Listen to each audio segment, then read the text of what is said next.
കൃഷി ചെയ്യുമ്പോൾ സ്ഥലം വേണ്ടാത്ത ഏക കൃഷിയുടെ കൂട്ടത്തിൽ വരുന്ന ഒരു എന്ന് റിസർച്ച് ചെയ്തുകൊണ്ടിരിക്കുകയാണ്. ജോലി ചെയ്യാതെ പണം ഉണ്ടാക്കാം. ഹലോ ഗൈസ്, ഇന്ന് നമ്മളൊരു യാത്ര പോവുകയാണ്. സംഭവങ്ങളൊക്കെ കാണിച്ചു തരാം. അപ്പം നമുക്ക് യാത്രയിലേക്ക് കടക്കാം. കമോൺ.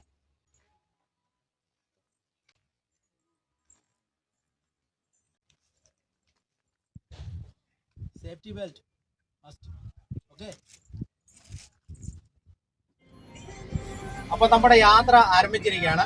യാത്രയിൽ എന്താണെന്ന് ഞാനിപ്പോൾ പറയുന്നില്ല, വീഡിയോയിലെല്ലാം വ്യക്തമായിട്ട് കാണിച്ചു തരാം.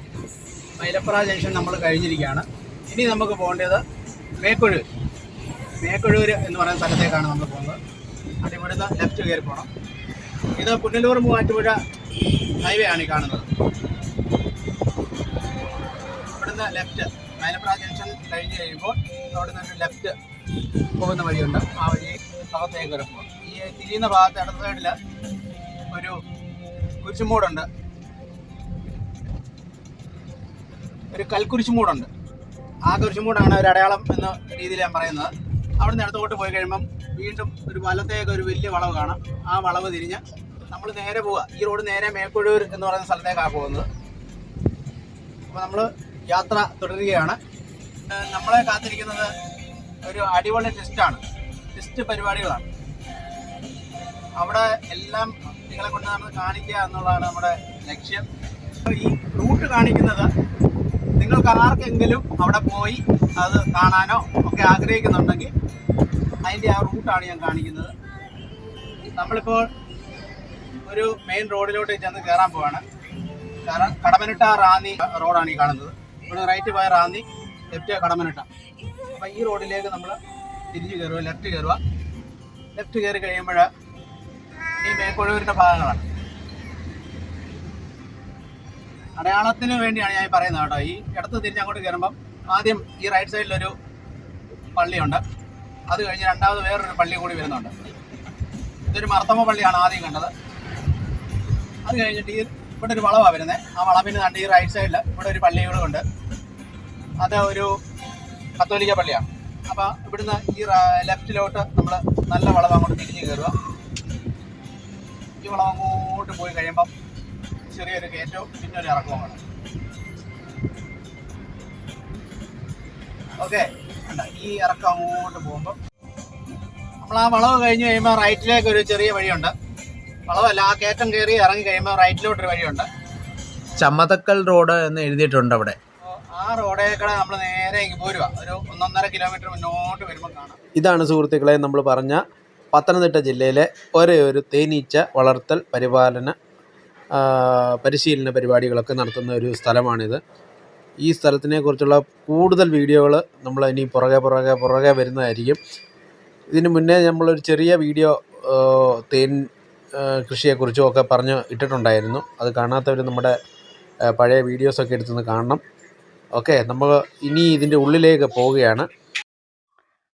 ഹലോ ഗായ്സ്, എല്ലാവർക്കും നമസ്കാരം. നമ്മളിന്ന് വന്നിരിക്കുന്നത് പത്തനംതിട്ട ജില്ലയിലെ മേക്കൊഴൂർ എന്ന് പറയുന്ന ഒരു ഗ്രാമത്തിലാണ്. ഇവിടെ നമുക്ക് തേനീച്ചയുടെ തേനീച്ച വളർത്തലിനെ പറ്റിയുള്ള എല്ലാ കാര്യങ്ങളും ഇവിടുന്ന് പരിശീലനം നേടാവുന്നതാണ്. ഈ സ്ഥലമൊക്കെ ഒന്ന് ചുറ്റിക്കണ്ട് അതിനെക്കുറിച്ചുള്ള ഒരു ചെറിയ വീഡിയോ ആണ് ഇവിടെ ഉൾപ്പെടുത്തുന്നത്.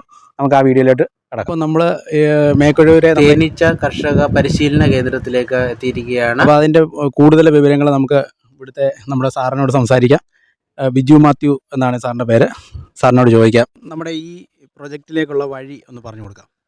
മൈലപ്രയിൽ നിന്ന് മേക്കൊഴൂരിൽ നിന്ന് മേക്കൊഴൂർ ചമതക്കൽ റോഡ് ഒരു 1.5 കിലോമീറ്റർ വന്നാൽ ഇവിടെ എത്താം. മൈലപ്രയിൽ നിന്ന് മേക്കൊഴൂരിന് വന്നിട്ട് ആ കത്തോലിക്ക പള്ളി കഴിഞ്ഞിട്ടുള്ള ആ ഇറക്കത്ത് വന്ന് റൈറ്റ് തിരിയുന്ന റോഡാണ്. അതെല്ലാം നമ്മൾ വീഡിയോയിൽ വിശദമായിട്ട് കൊടുക്കുന്നുണ്ട്. അവിടുന്ന് നേരെ വരുന്നത് ചമതക്കൽ റോഡ്. ആ റൂട്ടിൽ തന്നെ വരുമ്പോൾ ഈ ഒരു ബോർഡ് കാണാം. അപ്പം നമുക്ക് അവിടേക്ക് പോയി അതൊക്കെ ഒന്ന് കണ്ടിട്ട് വരാം. തേനീച്ച ഒരു കർഷക പരിശീലന കേന്ദ്രമാണ് ഇവിടെ ഉള്ളത്. അതായത് നമുക്ക് പ്രകൃതിയിൽ, പ്രത്യേകിച്ച് കേരളത്തിൽ ധാരാളം പൂക്കളും മരങ്ങളും അതിൽ തേൻ ലഭ്യമായിട്ടുണ്ട്. അതിൻ്റെ ഇന്ന് ഉള്ള കണക്കനുസരിച്ച് ഏതാണ്ട് 5% മാത്രമേ നമ്മളത് അതിനെ ഹാർവെസ്റ്റ് ചെയ്യുന്നുള്ളൂ, അല്ലെങ്കിൽ നമ്മളതിൽ നിന്ന് എടുക്കുന്നുള്ളൂ. അത് വലിയൊരു സാധ്യതയാണ്. കാരണം കൃഷി ചെയ്യുമ്പോൾ സ്ഥലം വേണ്ടാത്ത ഏക കൃഷിയുടെ കൂട്ടത്തിൽ വരുന്ന ഒരു കൃഷിയാണ് തേനീച്ച കൃഷി എന്ന് പറയുന്നത്. സ്വന്തമായിട്ട് പറമ്പ് വേണ്ട, നമുക്ക് അതേക്കുറിച്ച് അറിയാമെങ്കിൽ നമുക്ക് ചെയ്യാവുന്നേ ഉള്ളൂ. അപ്പം ഈ ഇങ്ങനെയുള്ള ഒരു കൃഷിയിൽ ആർക്ക് വേണമെങ്കിലും ഏത് പ്രായക്കാർക്കും ഇതിനെ പരിശീലിച്ചെടുത്ത് അവർക്ക് സ്വന്തമായിട്ടൊരു തൊഴിൽ എന്നുള്ള ഉപരി നമുക്ക് അല്ലെങ്കിൽ ഹോബിയായിട്ടോ പൂർണ്ണസമയ തൊഴിലായിട്ടോ ഭാഗികമായിട്ടുള്ള തൊഴിലായിട്ടോ നമുക്ക് കൊണ്ടുപോകാം. അതുകൊണ്ടാണ് ഈ തേനീച്ച കർഷകർക്ക് വേണ്ടിയുള്ള ഒരു പരിശീലന കേന്ദ്രമായിട്ട് ഇതിനെ വെച്ചിരിക്കുന്നത്. മറ്റേത് തൊഴിലിന്റെ കൂടെ നമുക്ക് ഇതിനെ ഉപതൊഴിലായിട്ട് ചെയ്യാം. അതായത് മറ്റ് ജോലി ഉണ്ടെങ്കിൽ പോലും നമുക്ക് അതിനെ ഉപതൊഴിലായിട്ട്, കാരണം വളരെ കുറച്ച് സമയം മതി. ഒരു പശുവിനെ വളർത്തണമെങ്കിലോ കോഴിയെ വളർത്തണമെങ്കിലോ ധാരാളം തീറ്റ ചെലവും ഒരുപാട് അധ്വാനവും അതിനെ കെയർ ചെയ്യേണ്ട ഒരുപാടുണ്ട്. പക്ഷെ ഇതിന്റെ സംബന്ധിച്ചിടത്തോളം നമുക്ക് അഴിച്ചു കെട്ടേണ്ട, അല്ലെങ്കിൽ ഈച്ചകൾ തനിയെ തന്നെ മറ്റു സ്ഥലങ്ങളിലൊക്കെ പോയിട്ട് അവർ തേൻ ശേഖരിച്ചുകൊണ്ട് തേൻ വരുന്നില്ല. ആ മഴക്കാലത്ത് മാത്രം അതിന് പരിചരണത്തിന് നമ്മൾ അവരുടെ തേൻ എടുക്കുമ്പോൾ നമ്മൾ കുറച്ച് അതിന് വേണ്ടിയ ഫീഡ് അതിന് കൊടുക്കണമെന്ന് മാത്രമേ ഉള്ളൂ. പരിശീലനത്തിന്റെ കാര്യങ്ങളൊക്കെ ഒന്ന് പറയാം. നമുക്ക് താല്പര്യമുള്ള ആർക്കും ഇവിടെ വന്ന് പരിശീലനം ഞങ്ങൾ ആദ്യ കാലത്ത് കോവിഡ് സമയത്താണ് തുടങ്ങിയത്. അന്ന് നമ്മൾ ഓൺലൈനായിട്ടാണ് ചെയ്യുന്നത്. അതിനുശേഷം ആവശ്യക്കാർക്ക് ഇവിടെ വന്നിട്ട് നമ്മൾ ഇവിടെ നേരിട്ടുള്ള പരിശീലനം കാണിച്ചിരുന്നു. 3 ദിവസത്തെ പരിശീലനമാണ് സാധാരണ നടത്താറുള്ളത്. അത് ഇവിടെ വന്ന് ചെറിയ ഒരു ഇൻട്രൊഡക്ടറി ആയിട്ട് കാര്യങ്ങൾ പറഞ്ഞു കൊടുത്ത് നമ്മളതിനെ ആണ് പരിശീലിപ്പിക്കുന്നത്. ഇത് ആർക്കും ഇത് ഒരു തൊഴിൽ പോലെ നമുക്ക് പഠിച്ചെടുക്കാവുന്ന കാര്യമുള്ളൂ. തേനീച്ച കുത്തും എന്നുള്ളൊരു പേടി കൊണ്ടാണ് പലപ്പോഴും ഈ വൻതേനീച്ചയെ നമ്മൾ വളർത്തുന്നതിന് മടിക്കുന്നത്. പക്ഷെ അതിനുള്ള ഉപകരണങ്ങളും സംവിധാനങ്ങളും ഉപയോഗപ്പെടുത്തിക്കൊണ്ട് തന്നെ നമുക്ക് ഭംഗിയായിട്ട് ഇതിനെ നമുക്ക് പരിശീലിച്ചെടുക്കാവുന്നതാണ്. കാരണം തേനെന്ന് പറയുന്നത് പഞ്ചസാരയൊക്കെ വരുന്നതിനും കാലങ്ങൾക്ക് മുൻപ് മുതൽ മനുഷ്യൻ പുരാതന കാലം മുതൽ ഉപയോഗിച്ചുകൊണ്ടിരുന്ന ഒരു മധുരമേറിയ വസ്തുവാണ്. പിന്നീടാണ് നമ്മൾ ഈ ശർക്കരയും പഞ്ചസാരയും ഒക്കെ ഉപയോഗിക്കാനുള്ള തുടങ്ങുന്നത്. അതിനു മുമ്പ് മധുരമുള്ള സാധനങ്ങൾ ഉപയോഗിച്ചിരുന്നതിൽ പ്രധാനമായിട്ടും തേനായിരുന്നു ഉപയോഗിച്ചിരുന്നത്. അതിൽ നമ്മൾ പതുക്കെ മാറി പഞ്ചസാരയിലേക്ക് മാറി ഇന്ന് ആളുകൾ അതിൻ്റെ ധാരാളം രോഗങ്ങളും ഒക്കെ വരുന്നുണ്ട്. ഇത് നമുക്ക് തേൻ ഔഷധമായിട്ടും അതുപോലെ മധുരത്തിനും അങ്ങനെ പല കാര്യങ്ങൾക്കും നമുക്ക് ഉപയോഗിക്കുന്നതിന് സാധിക്കും എന്നുള്ളതാണ് പറയാനുള്ളത്. പരിശീലനം എന്ന് പറയുന്നത് സൗജന്യമാണോ? പൂർണ്ണമായിട്ട് സൗജന്യം. ഇതുവരെ ഞങ്ങൾ ചാർജ് ഒന്നും ഈടാക്കിയിട്ടില്ല. നമുക്ക് ഈ ബോക്സ് ഒക്കെ വേണമെന്നുണ്ടെങ്കിൽ അതിന് പ്രത്യേകം അതിന്റെ നോമിനലായിട്ടുള്ള അതിന്റെ ഒരു ചെറിയൊരു ഫീസ് നമ്മൾ അതിന്റെ വില വാങ്ങിക്കുന്നുണ്ടെന്ന് മാത്രമേ ഉള്ളൂ. ഇത് തുമ്പോൺ ഭദ്രാസനത്തിന്റെ പൗത്രസഭയുടെ തുമ്പോൺ ഭദ്രാസനത്തിന്റെ നവജ്യോതി എന്ന് പറയുന്ന സാമൂഹ്യക്ഷേമ സമിതിയുടെ കീഴിലുള്ള ഒരു പ്രോജക്റ്റാണ്. അതിനാണ് ഹണി വാലി പ്രോജക്റ്റ് എന്ന് നമ്മൾ പറയുന്നത്. അപ്പോൾ അത് ഇതിനു വേണ്ടിയിട്ട് മാത്രമായിട്ട് ഉള്ള ഒരു പ്രോജക്റ്റാണ്. ഈ ഒരു തൊഴിലൊക്കെ ആളുകൾക്ക് കൂടുതൽ തൊഴിലുണ്ടാകുന്നതിനും ഇത് പ്രകൃതിയിലുള്ള ഇതിനെ നമ്മൾ എടുത്ത് ഉപയോഗപ്പെടുത്താൻ വേണ്ടിയിട്ടുള്ള ഒരു സംവിധാനമാണ് ഈ പ്രോജക്റ്റ് കൊണ്ട് ഞങ്ങൾ ഉദ്ദേശിക്കുന്നത്. ആളുകൾക്ക് തൊഴിൽ നൽകുക, ഉപരിയായിട്ട് മധുരം കൃത്രിമ മധുരത്തിൽ നിന്ന് മാറി നമ്മൾ ഇതിലേക്ക് കുറേശ്ശെ വന്ന്, കാരണം ഇത് നമുക്ക് തേനെന്ന് പറയുന്നത് മധുരം മാത്രമല്ല ഒരു ഭക്ഷണമായിട്ട് ഉപയോഗിക്കാം എന്നുള്ളതാണ്. പുരാതന കാലം മുതലേ നമ്മൾ തേൻ മരുന്ന് എന്നുള്ള ഒരു കൺസെപ്റ്റായിരുന്നു നമ്മുടെ കേരളത്തിൽ നിന്നല്ല കൂടുതലുണ്ടായിരുന്നത്. അത് മാറിയിട്ട് നമ്മുടെ ഒരു സ്പൂൺ തേനെങ്കിലും ഡെയിലി ഉപയോഗിക്കുക. അത് നമ്മുടെ വീട്ടിൽ തന്നെ ഒരു പെട്ടി തേനീച്ചയെങ്കിലും വളർത്തി അതിൽ നിന്നുള്ള തേൻ നമ്മൾ ഉപയോഗപ്പെടുത്തുമ്പോഴാണ് നമുക്ക് അതിന് കൂടുതൽ സന്തോഷം ലഭിക്കുകയും ചെയ്യുന്നത്. തേൻ പ്രകൃതിയിൽ ശരിക്കും കിട്ടാൻ തുടങ്ങിക്കഴിഞ്ഞാൽ പഞ്ചസാരയുടെ കലക്കി വെച്ചാൽ പോലും ഈ തേനീച്ച വന്ന് എടുക്കില്ല. നേരെ അതിന് ഇഷ്ടം എപ്പോഴും പ്രകൃതിയിൽ നിന്നുള്ള പൂക്കളിൽ നിന്നും ഇലകളിൽ നിന്നും ഒക്കെ തേൻ എടുക്കുന്നതിനായിട്ടാണ്. ആ സീസണിൽ ഒരു കാരണവശാലും നമുക്ക് ഇതിനകത്ത് തേൻ വരില്ല. അങ്ങനെ അത് ആളുകളുടെ ഒരു തെറ്റായ ധാരണയാണ്. അത് തേനീച്ച വളർത്തൽ കർഷകരുടെ അടുത്ത് കണ്ട് മനസ്സിലാക്കിയാൽ മാത്രമേ അത് മനസ്സിലാകുകയുള്ളൂ. ഇങ്ങനെ ഒരു പരിശീലന കേന്ദ്രം ഉള്ളത് ഇപ്പൊ അധികം ആൾക്കാർക്ക് അറിയത്തില്ല. അതെ. അപ്പോ ഇത് എത്ര വർഷമായി ഇവിടെ ഇത് തുടങ്ങിയിട്ട്? അല്ലെങ്കിൽ നമ്മൾ കോവിഡ് കാലത്താണ് തുടങ്ങുന്നത്. ഈ ഒരു ഹണി വാലി എന്ന് പറഞ്ഞൊരു പ്രോജക്റ്റ് നമ്മൾ ആ സമയത്താണ് പ്ലാൻ ചെയ്ത് അതിനുള്ള സംരംഭം. അങ്ങനെ നവജ്യോതി അതിന് തീരുമാനം എടുക്കുകയും ഇത് വലിയ സാധ്യതയാണെന്ന് മനസ്സിലാക്കുകയും, അത് പലപ്പോഴും അറിയാവുന്ന കർഷകർ ഇത് എല്ലാവർക്കും പറഞ്ഞു കൊടുക്കാറില്ല. അപ്പോൾ അങ്ങനെയുള്ളൊരു സംവിധാനം ഞങ്ങളത് എൻ്റെ ചില ക്ലാസ്സുകൾക്കൊക്കെ പോയി പഠിച്ചതിന് ശേഷം അത് പ്രചരിപ്പിക്കാൻ വേണ്ടിയിട്ട് നമ്മൾ അതിനുള്ള സംവിധാനം ഒരുക്കിയിരിക്കുകയാണ്. അത് ഡെവലപ്പിംഗ് സ്റ്റേജിൽ നിൽക്കുന്നേ ഉള്ളൂ, പൂർണ്ണ തോതിൽ എത്തിയില്ല. പക്ഷേ എങ്കിലും അത് വളർന്നുകൊണ്ടിരിക്കുകയാണ്.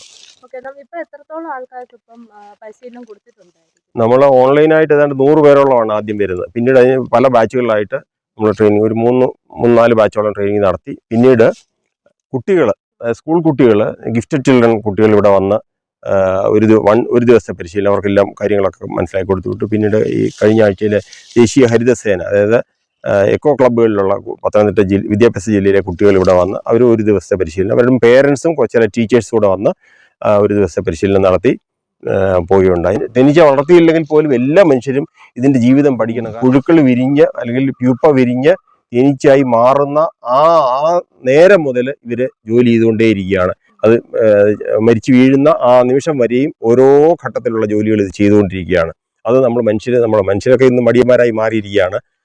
അത് നമ്മൾ അവരുടെ ജീവിതം കണ്ട് മനസ്സിലാക്കേണ്ടതാണ്. കാരണം പ്രായമുള്ളവർ പോലും ജോലി ചെയ്യുന്ന ഒരു സ്ഥിതിയാണ്. ഓരോ ഘട്ടത്തിലും ഏത് ജോലി ചെയ്യണം എന്ന് അവർക്ക് അതായത് തേനെടുക്കാൻ പോകുന്ന ഈച്ച പിന്നെ അതിന് പുറത്തിറങ്ങാൻ ശേഷിയാകുമ്പോൾ മാത്രമേ അത് പോവുള്ളൂ, പുറത്തേക്ക് പോകുന്നത്. അപ്പം അങ്ങനെയുള്ള ഓരോ ഘട്ടം ഘട്ടമായിട്ട് അതിന് ഓരോ ജോലികളുണ്ട്. ആ ജോലികൾ ക്രമമായിട്ട് ചെയ്തുകൊണ്ടാണ് അത് പിന്നെ അപ്പോൾ അത് മനുഷ്യരത് നോക്കി മനസ്സിലാക്കേണ്ട ഒരു പ്രധാന കാര്യമാണ്. കാരണം നമ്മൾ ഇന്ന് പിന്നെ എങ്ങനെ ജോലി ചെയ്യാതിരിക്കാം എന്ന് റിസർച്ച് ചെയ്തുകൊണ്ടിരിക്കുകയാണ്, എങ്ങനെ ജോലി ചെയ്യാതെ പണം ഉണ്ടാക്കാം എന്നുള്ള റിസർച്ച് ചെയ്തുകൊണ്ടിരിക്കുകയാണ്. അപ്പോൾ ഇത് മനുഷ്യരെല്ലാം ഇതിൻ്റെ ജീവിതചക്രവും അതുപോലെ ഇതിൻ്റെ ജീവിത രീതികളും ഒന്ന് മനസ്സിലാക്കുകയെങ്കിലും ചെയ്യേണ്ടതാണ്. അതുകൊണ്ടാണ് കൃഷി ചെയ്തില്ലെങ്കിൽ പോലും എന്താണ് ഇതിൽ പെട്ടിക്കുള്ളിൽ അല്ലെങ്കിൽ ഇതിനുള്ളിൽ നടക്കുന്നത് എന്നുള്ള, കാരണം ഒരു സാമൂഹ്യ ജീവിതം പിന്നെ ഓരോ ജോലികളും വിഭജിച്ചു കൊടുത്തിട്ടുണ്ട്. ഒരു ദിവസത്തെ പ്രായമായ തേനീച്ച എന്ത് ചെയ്യണം, അടുത്തതിന് എന്ത് ചെയ്യണം, അവർ തനിയെ ആ പ്രവർത്തികൾ ചെയ്തിട്ടാണ് അത്. അപ്പോൾ അതൊരു സാമൂഹ്യ ജീവിയായിട്ട് ഡിവിഷൻ ഓഫ് ലേബർ അല്ലെങ്കിൽ ജോലിഭാരം എല്ലാവർക്കും വീതിച്ച് കൊടുത്തിട്ട് കൃത്യമായിട്ട് അത് ചെയ്ത അതിനനുസരിച്ചാണ് അത് കൂടെ പുലർത്തി പോകുന്നത്.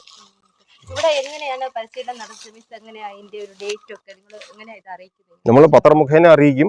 അതുകൂടാതെ ആവശ്യക്കാർ കൂടുതൽ ഇപ്പോൾ ഒരു ഏരിയയിലുള്ള കൂടുതൽ ആളുകൾ നമ്മളോട് വന്ന് പറയുകയാണ്, 10-15 പേര് പറഞ്ഞാൽ പോലും ഞങ്ങൾ അതിനനുസരിച്ച് അവർക്ക് സൗകര്യം ചെയ്തു കൊടുക്കും. 2-3 ദിവസത്തെ ട്രെയിനിങ്ങോ 3 ദിവസത്തെ ട്രെയിനിങ്ങോ ഒക്കെ ആയിട്ടാണ് തൽക്കാലം ഇപ്പം നടത്തുന്നത്. ഒന്ന്, തേനിൻ്റെ പ്രാധാന്യം, പ്രകൃതിയിലെ തേനിൻ്റെ ലഭ്യത, അതുപോലെ വിവിധ തരത്തിലുള്ള തേനീച്ചകൾ, പെട്ടിയുടെ അതിൻ്റെ ഭാഗങ്ങൾ, അല്ലെങ്കിൽ ഈ വളർത്താനാവശ്യമായ ഉപകരണങ്ങൾ, പിന്നെ നമുക്ക് കുത്തേൽക്കാതിരിക്കാനുള്ള ഉപകരണങ്ങൾ, പിന്നെ അതിനെ എങ്ങനെ പരിപാലനം, കാരണം ഒരു വർഷം കൊണ്ട് മാത്രമേ ശരിക്കും തേനീച്ച പരിശീലനം ഉണ്ടാവുള്ളൂ. കാരണം ഓരോ ഘട്ടത്തിലും ഏതേത് ജോലികൾ ചെയ്യണം എന്നുള്ളത് നമ്മൾ അറിഞ്ഞിരിക്കേണ്ടത്. അപ്പം അത് ആ പരിപാലനം ഓരോ വിവിധ കാലങ്ങളിലും 3 കാലങ്ങളുണ്ട് ശരിക്കും. അത് ഒന്ന് ക്ഷാമകാലം, പിന്നെ വളർച്ചാക്കാലം, പിന്നെ തേൻകാലം. അപ്പോൾ ഈ 3 കാലത്തിലും എന്തൊക്കെ ചെയ്യണം, പരിപാലന മുറകൾ എന്തൊക്കെ അറിയണം എന്നുള്ളത് ഒരാൾ അറിഞ്ഞിരിക്കേണ്ടതാണ്. പലപ്പോഴും ചെയ്യുന്നത് എവിടെയെങ്കിലും കേട്ട് ആരെങ്കിലും പറഞ്ഞൊരു 5-6 പെട്ടി വാങ്ങിച്ചു വെക്കും. അതിനെ പരിചരിക്കാതെ എങ്ങനെ തേൻ എടുക്കണമെന്ന് പോലും അറിയാതെ തേനെല്ലാം പിഴിഞ്ഞു കൂട്ടിയെടുത്ത ആളുകളൊക്കെ ഇവിടെ വന്നിട്ടുണ്ട്. അപ്പോൾ അങ്ങനെ എടുത്തതിന് ശേഷം പിന്നെ അത് ആ ഈച്ചയെല്ലാം പറന്നു പോകും. അപ്പോൾ പിന്നെ അതോടുകൂടി നമ്മളെല്ലാം മടക്കി കെട്ടിവെക്കും. പിന്നീട് ഇത് പ്രയാസമാണ്, കുത്തുന്നതാണ്, അങ്ങനെയൊക്കെയുള്ള ബുദ്ധിമുട്ടുകളൊക്കെ പറഞ്ഞ് അങ്ങനെ പോകുന്നതാണ്. അത് ഒഴിവാക്കിയിട്ട് അതിൻ്റെ എന്താണ് ഒരു പാളിച്ച വന്നാൽ എന്താണ് ആ പാളിച്ച എന്ന് നമ്മൾ മനസ്സിലാക്കിക്കൊണ്ട് നമുക്കതിനെ മുന്നേറി പോകാനായിട്ട് സാധിക്കുന്നതാണ്. നമ്മുടെ ഇവിടെ ഈ ഹണി വാലി പ്രോജക്റ്റിന്റെ അണ്ടറിൽ തേൻ പരിശീലനമല്ലാതെ വിപണനവും സംഭരണവും ഉണ്ടോ? തേൻ നമ്മൾ കർഷകരെ പരിശീലിപ്പിച്ച്